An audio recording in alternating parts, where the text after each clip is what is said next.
सत्तांतरावेळी शिंदे आणि त्यांच्या समर्थकांनी गुवाहाटीमध्ये नेमकं काय केलं याचं संजय राऊतांनी मुखपत्र सामनातील रोखठोक सदरात रहस्य उलगडलंय। शंखनाद ते रेड्याची शिंग या मथळ्याखाली रोखठोक प्रकाशित केलं। राऊतांना गुवाहाटी दौऱ्यामध्ये तिथल्या पुजाऱ्यांनी काही गोष्टी सांगितल्या असा दावा करत त्यांनी ही माहिती सार्वजनिक केली।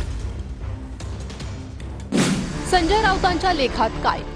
शिंदे आणि त्यांच्याबरोबर शिवसेनेतून फुटलेल्यांच्या कर्मभूमीत म्हणजे गुवाहाटीच्या कामाख्या मंदिरात 15 दिवसांपूर्वी होतो। राज्याच्या मागच्या पक्षांतराच्या वेळी हे मंदिर आणि रेडाबळी प्रसिद्ध पावले। त्याची आठवण गाभाऱ्यातील पंडा म्हणजेच पुजारी लोकांनी माझ्याकडे काढली। आम्ही तुम्हाला ओळखतो, आप महाराष्ट्र के पॉलिटिशियन है असं ते मला म्हणाले।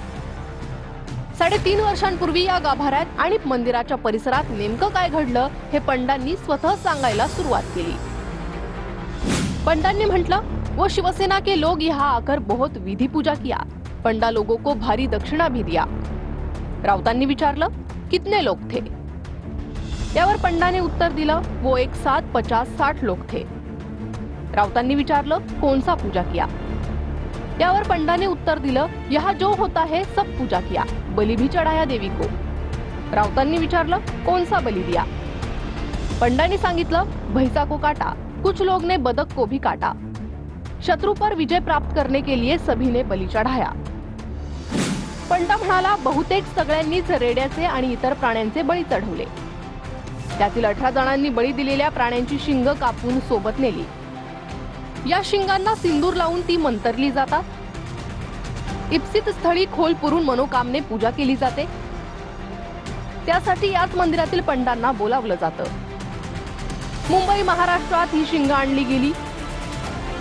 ती सर्व शिंग कोणी कुठे पुरली ते रहस्यच आहे। शिंदे यांच्या काळात ही शिंग वर्षा बंगल्याच्या मागच्या बाजूस पुरली असं लिहिलं तेव्हा खळबळ उडाली। फडणवीस वर्षावर पुरलेल्या शिंगांच्या भीतीपोटी राहायला जात नाही ही माहिती पक्की होती। फडणवीस वर्षावर गेले त्याआधी बांधकाम खात्याकडून मोकळ्या जमिनीचं स्कॅनिंग करून घेतलं। या शोध मोहिमेत तिथे पुरलेली रेड्याची शिंग मिळाली काय हा पहिला प्रश्न, आणि फडणवीसांचे पूर्ण समाधान झाले काय हा दुसरा प्रश्न। 50-60 लोग आए थे शिवसेना, उस वक्त सबसे ज्यादा बलि चढ़ाया। 50-60 लोग आए थे और लगभग सभी प्रकार के बलि चढ़ाया, भैंसा को चढ़ाया, बकरी को, बदक को, और हमको बड़ा दक्षिणा भी दिया। बोला, ऐसा क्यों पूजा किया जाता है? बोले, ते इच्छा जो होती है पूरी करने की, और जो शत्रु होता है वो खत्म करने की, शत्रु के ऊपर विजय प्राप्त करने की। हे मी त्या स्वतः डोळ्याने पाहिलं, ऐकलं जातं, परंतु मी स्वतःच्या डोळ्याने चित्र पाहिलं। आम्ही जे गुवाहाटीला गेलो होतो तिथून रेड्याचे जे काही बळी वगैरे दिला असं त्यांचं म्हणणं आहे। जर आमच्याकडे शिंग असेल तर ते आम्ही जपून ठेवली, वेळ येऊ द्या, कोणाच्या पोटात टाकायची ते आम्ही ठरवू। अहो मूर्ख येतो, त्या मूर्खाच्या वक्तव्याला काही अर्थ असतो का?